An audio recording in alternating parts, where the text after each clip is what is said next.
Stories at Work. Hi, this is Stories at Work. Today we're breaking down a dramatized story from the world of fintech, mergers, and internal audit. About a $4 million severance package. I signed the severance the night before the merger. $4 million, written out in words, sitting on the page like a threat, disguised as gratitude. The agreement wasn't the part that made my hands sweat. It was one sentence buried halfway down, tucked between confidentiality and mutual respect language. I was acknowledging that the internal audit report was complete and accurate to the best of my knowledge. And to the best of my knowledge, it wasn't. That's the part people don't understand about exits like this. They don't pay you to leave. They pay you to carry the risk out of the building with you, quietly, so the deal can close on time. I didn't tell anyone that thought. I didn't even say it out loud in my head. I just stared at the signature line and realized something that made my stomach drop. If they needed my name attached to the audit that badly, they were terrified of what the audit would show without it. My name is Gideon Vale. For 5 years, I ran control testing at a payments firm called HarrowQuill, the kind of work nobody thanks you for until something breaks, and everyone suddenly pretends they cared. We were being acquired by a bigger company, North Bar Ridge. Merger day had a countdown timer. People spoke in polished phrases like close readiness and integration roadmap, like saying the right words could magically clean up the mess underneath. The week before a deal closes is when leadership gets religious about appearances, not ethics, appearances. Our chief executive, Marla Quenby, started doing those careful walkthroughs in the hallway, smiling at people the way you smile at a camera. Our chief financial officer, Soren Klein, suddenly cared about narrative consistency, which is a fancy way of saying, make sure nothing ugly shows up in a document someone important might read. I saw it coming before they called me in. Still didn't prepare me for how polite they were about it. Marla invited me into the glass conference room on a Thursday afternoon. The blinds were angled just enough to make you feel like you were inside an aquarium. Visible, but not fully. Soren was already there, seated perfectly straight, hands folded like he was about to pray. Marla didn't offer coffee. She didn't ask how I was. She slid a folder across the table and spoke like she was doing me a favor. Gideon, you've been invaluable, she said. North Bar loves the platform. But post-close, they want fresh leadership and controls. It's not personal. It's optics. Optics, I repeated, because sometimes repeating the word makes people hear how hollow it sounds. Soren nodded. They're offering you a dignified transition. Marla tapped the folder with one finger. And a generous one. I opened it. The number was unreal. Sorry, the number was staggering. $4 million. Spelled out in words. More money than I'd ever seen attached to my name in my life. It wasn't a reward. It was a price tag. Because you don't pay someone that much unless you're buying something you don't want them to keep. I flipped the pages slowly, scanning the standard poison. Non-disclosure, non-disparagement, no advising competitors, no telling your side of the story when the rumor mill starts. Then I saw the clause that felt like a needle sliding under my skin. It said, in careful legal phrasing, that I acknowledge the internal audit report, dated this week, was complete and accurate to the best of my knowledge. I looked up. Why do you need me to attest to the audit report? Marla's smile didn't move, but her eyes sharpened. Because you're the controls lead. It reassures North Bar, Soren added. It reassures our board. I held the page in front of me like it might bite. If the report stands on its own, it shouldn't need my name. For half a second, the room went quiet. Not awkward quiet. The kind of quiet where you realize you've stepped on the wrong line. Marla leaned back slightly.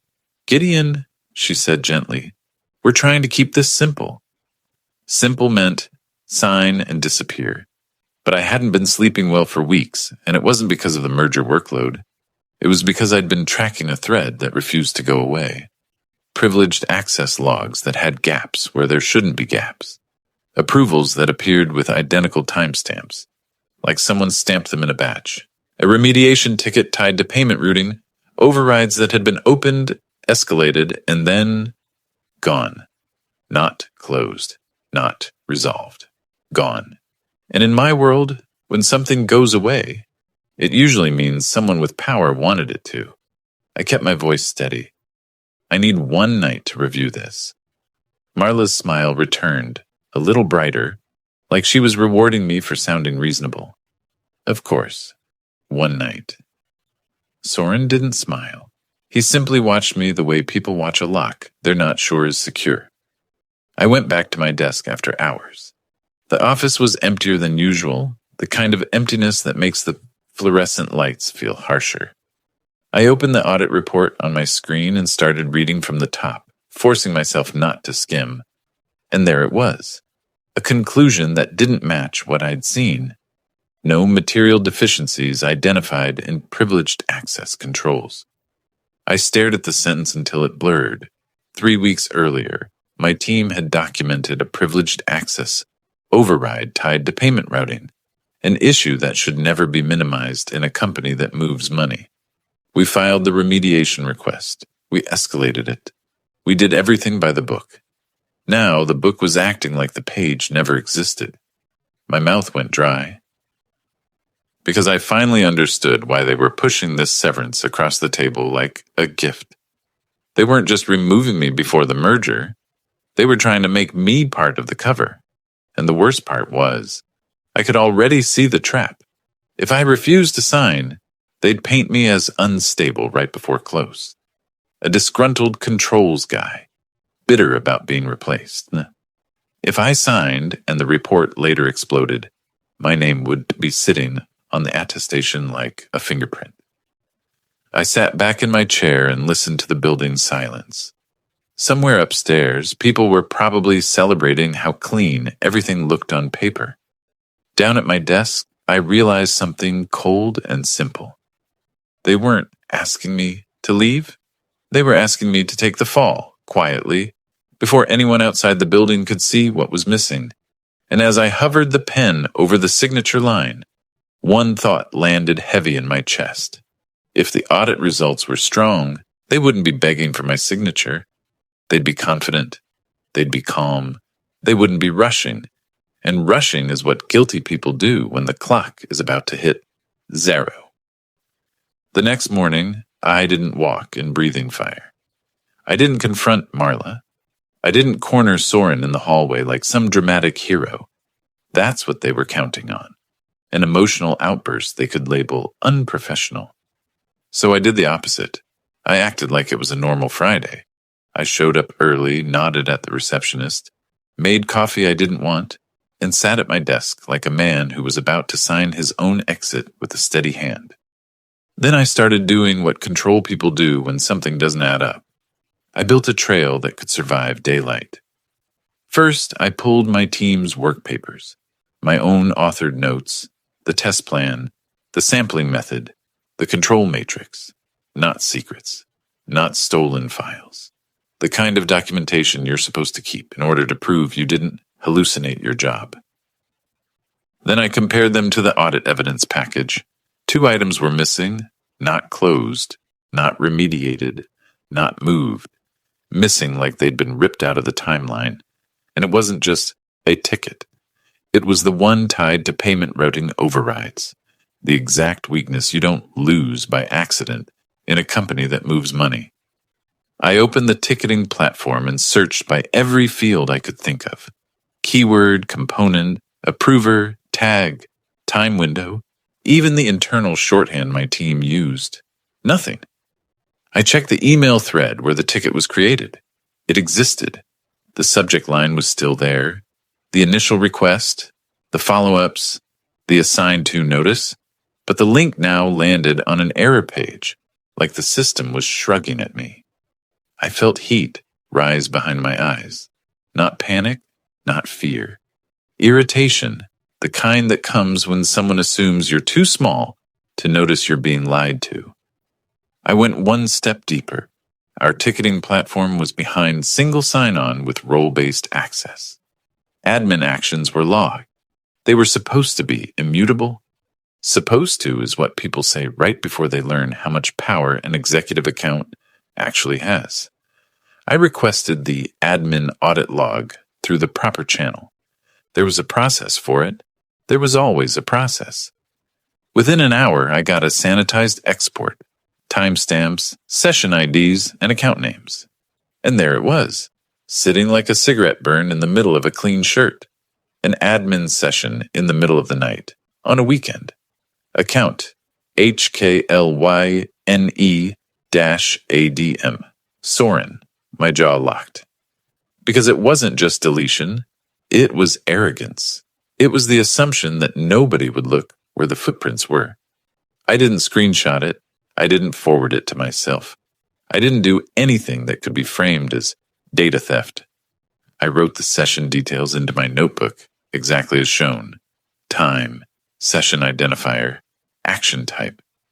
Then I opened my team's change request history and located the original entry the ticket referenced.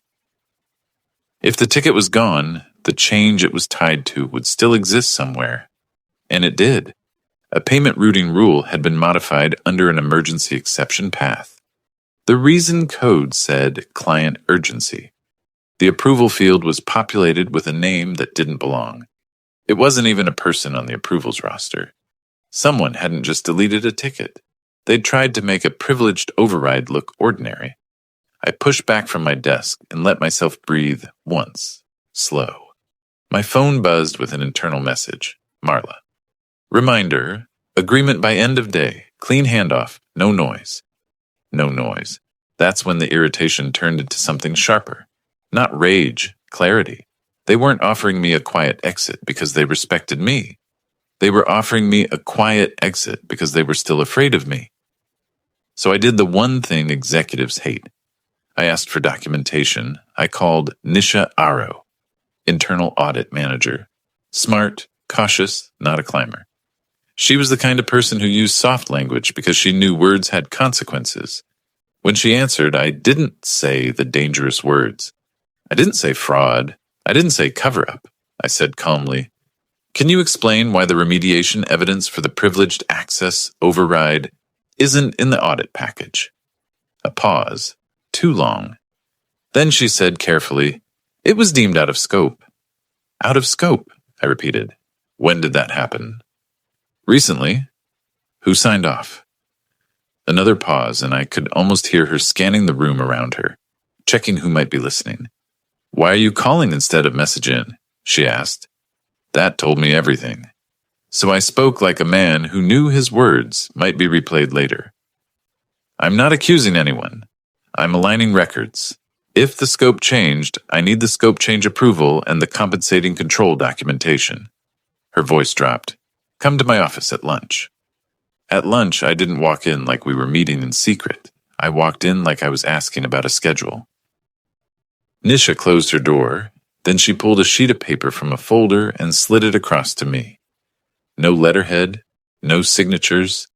A memo written in that strange corporate tone that sounds official until you notice it's missing everything that makes it official. It claimed the privileged access issue was administrative. It claimed it was non-material. It referenced a compensating control that, based on my own testing, did not exist. I read it twice. Then I looked up. Who authored this? Nisha's eyes flicked to the ceiling toward the executive floor, then back to me. I was told to include it, she said. Told by who? She didn't answer directly. She didn't have to. The irritation inside me turned cold. Because now it wasn't a mistake. It was a decision made in a room where people wear expensive calm and call it leadership. I stood up. Thank you. Nisha's voice caught me at the door. Gideon, please don't do something impulsive. I turned back. I'm not impulsive. And I meant it. I walked back to my desk and opened a blank email draft. Not to accuse, not to threaten. Just a clean request. Please provide the formal scope change approval, including approver, name, date, and rationale, as well as documentation for the compensating control referenced in the memo. I added one more line. Given my upcoming transition agreement includes an attestation. I need the file to match the evidence. I didn't send it yet. I stared at the cursor, thinking about how they'd respond, how quickly they'd try to make me the problem. Then my screen flashed, a calendar invite from Soren. Title: Quick Chat, a line before close. Duration: 15 minutes. No agenda. No notes. Just a room on the executive floor and a time that gave me exactly enough minutes to walk in and be cornered. I didn't know it yet, but that quick chat wasn't a chat. It was a test, one last chance for them to see whether I'd swallow the story they wrote for me. And as I accepted the invite, one thought landed hard, almost calm. They'd spent months ignoring controls. Now they were rushing to control me. Soren's quick chat was scheduled for 3 o'clock. I spent the hours before it doing what I always did when something felt off. I slowed down and checked my own assumptions. Because the easiest way to lose in a corporate fight is to be right about the problem and sloppy about the proof. At 2:30, I printed nothing, downloaded nothing, forwarded nothing.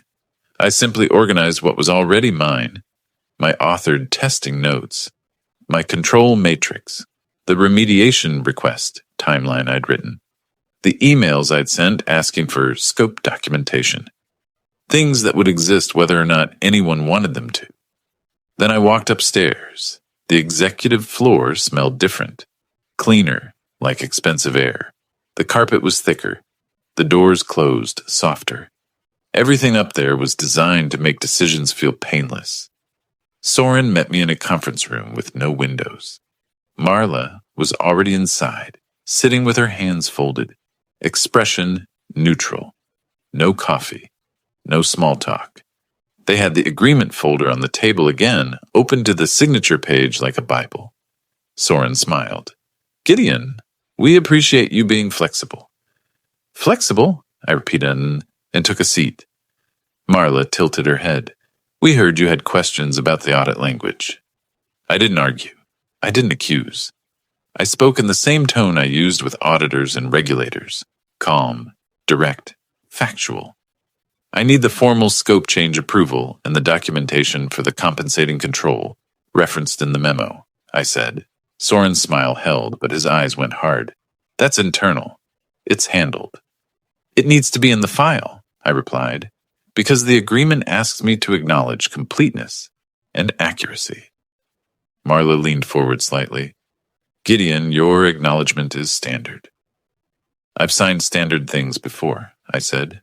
"This isn't standard." A pause. Soren opened his hands like he was being patient with a child.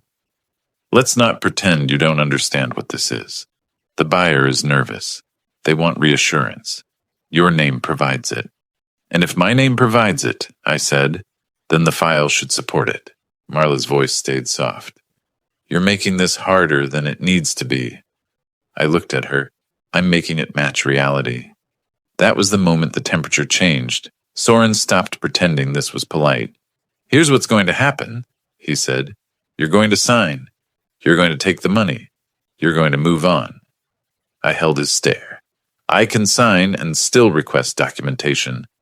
That's not unreasonable." Soren's jaw flexed. "It's unnecessary." Marla's expression tightened, just for a second. "Gideon, you've always been meticulous. That's why we're doing this respectfully." Respectfully? The word landed wrong, because I could hear the unspoken part. "Don't make us do it the other way." I took a slow breath. "If the scope changed, I need the change record. If the control exists, I need the evidence.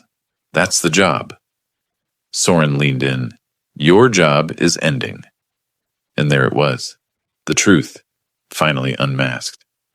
I didn't raise my voice. I didn't get dramatic. I simply said, "Then you shouldn't need my attestation." Silence. Marla's eyes flicked to the folder, then back to me. She said carefully, "We need this wrapped today." Wrapped. Like a package. Like a body. I realized something in that room.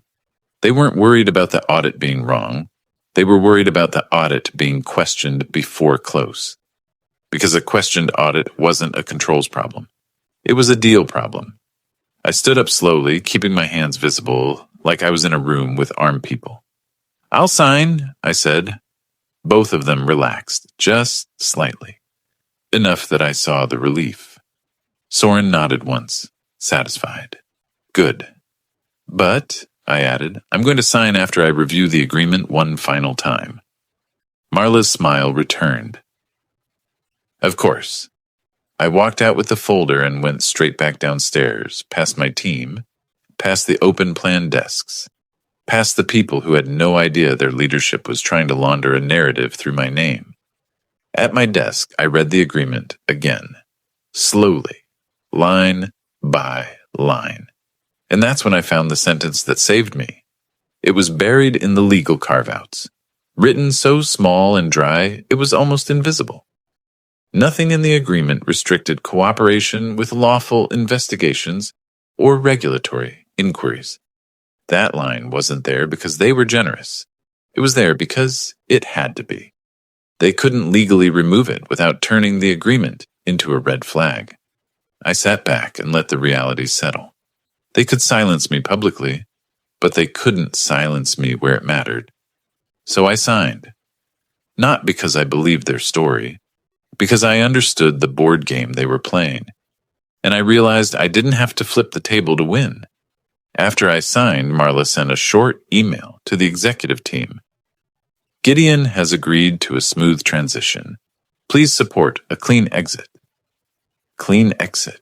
I watched the words and felt something in me finally break. Not in despair, but in clarity. They weren't going to protect the company. They were going to protect themselves.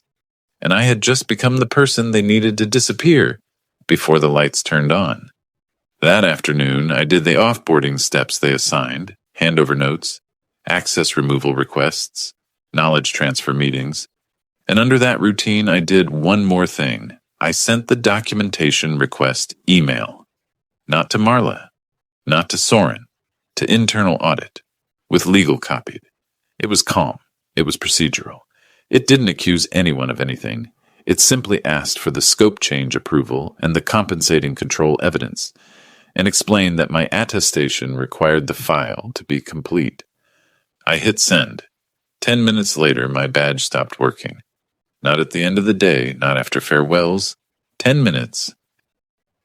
I stood at the elevator gate, tapping my badge again, watching the lights stay red, like the building had decided I no longer existed. A security guard I barely knew walked over, not rude, just resigned. "Mr. Vale," he said, "I've been asked to escort you out." I didn't argue. I picked up my bag and walked with him through the lobby, past people who avoided eye contact, because in offices like this, guilt is contagious. Outside, the cold air hit my face, and for a second I just stood there, listening to traffic, feeling the strangest thing. Relief. Because the moment they cut my badge, they proved my email mattered. And as I sat in my car, my phone buzzed with a message from Nisha.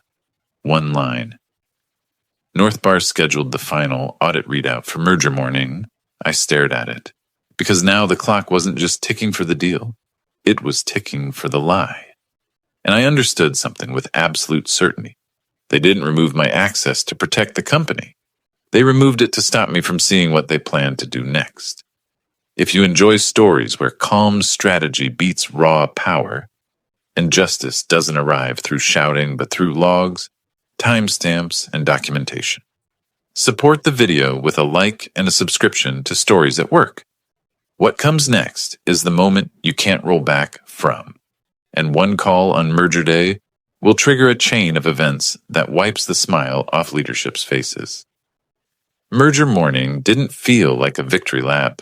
It felt like the kind of day where everyone wears the same smile and prays the floor doesn't creak. I wasn't supposed to be involved anymore. My badge was dead. My email access was gone. My clean exit had been executed like a switch. But deals don't close because people want them to. They close because the documents survive scrutiny. And once my name was on that attestation, Northbar's side had a reason to scrutinize.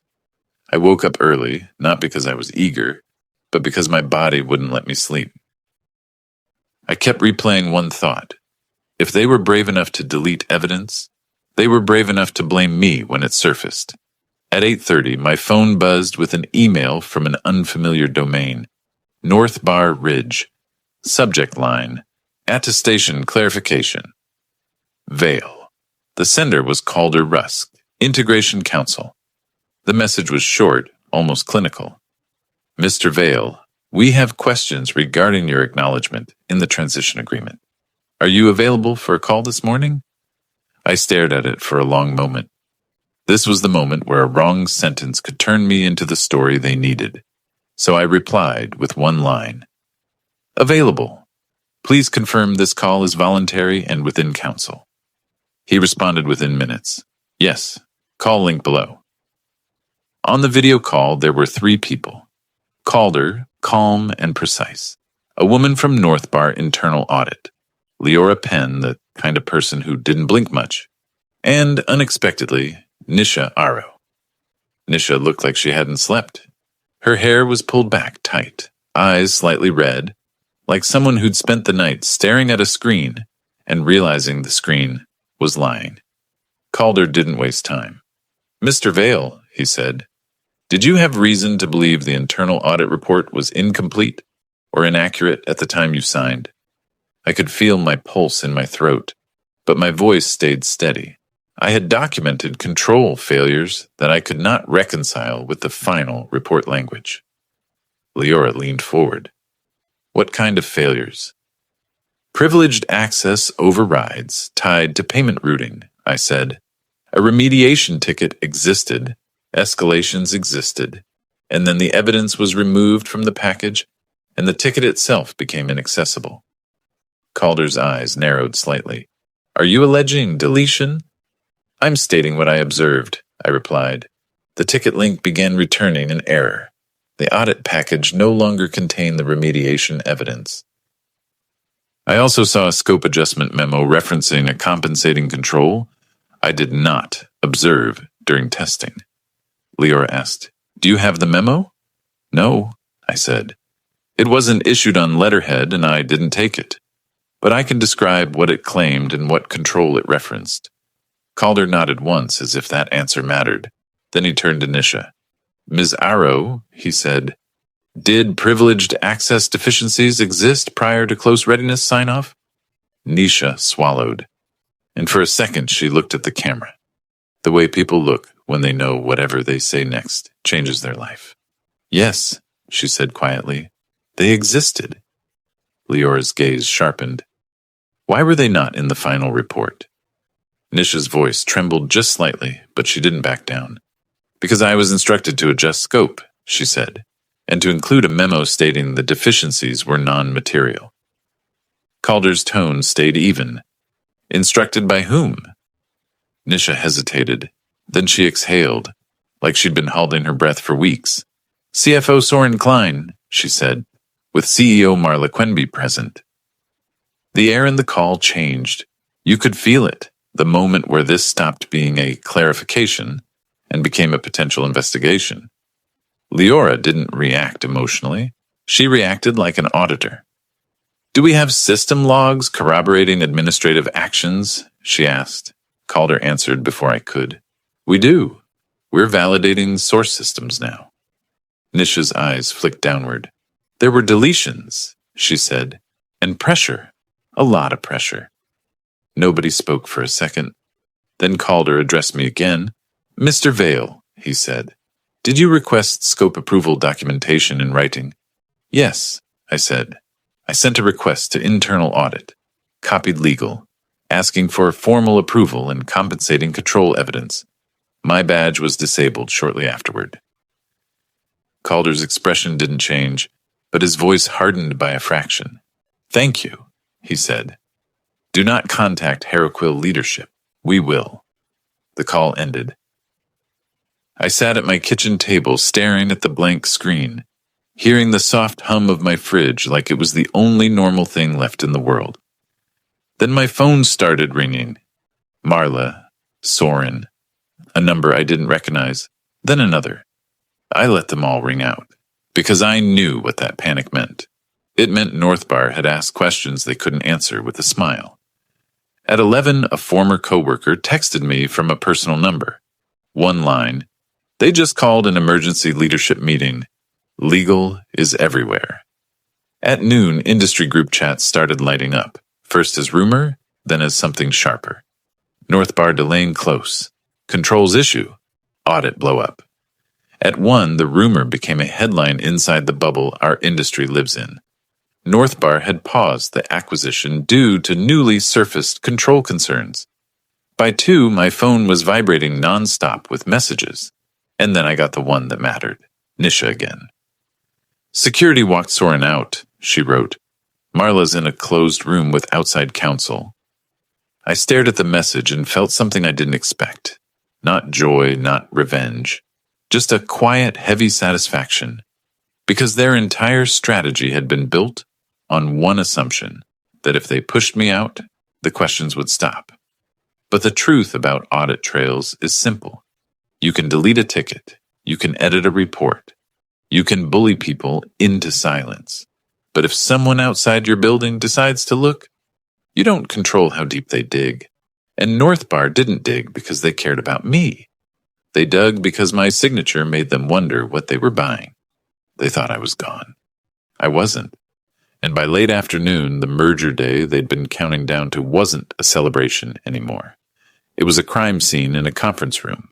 No blood, no sirens, just lawyers, logs, and a deal collapsing in slow motion. The last call I got that day was from a board member. I didn't answer, because at that point, there was nothing left to explain. The documents were doing the talking now. By the next morning, it was official. North Bar didn't pause the deal. They killed it. Not with a press conference, not with drama, with one clean legal notice that said in corporate language what everyone inside HarrowQuill already understood. They no longer trusted what our leadership put on paper. The board tried to spin it as a mutual decision. Marla's assistant sent out a brave little email about strategic alternatives. People kept showing up to work like routine could hold the building together. But the moment a buyer walks away over controls, the company stops being a growth story. It becomes a liability. And in the weeks that followed, HarrowQuill went through the kind of collapse that doesn't look cinematic, just relentless.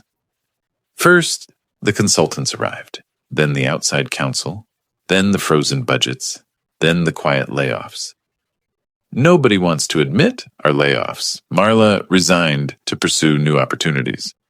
That was the phrase in the announcement, polished, bloodless. Soren didn't get an announcement. Soren got served. Subpoenas don't care how many times you've said the word alignment. Nisha stayed, but only because she had something most people don't think to protect until it's too late. A timeline.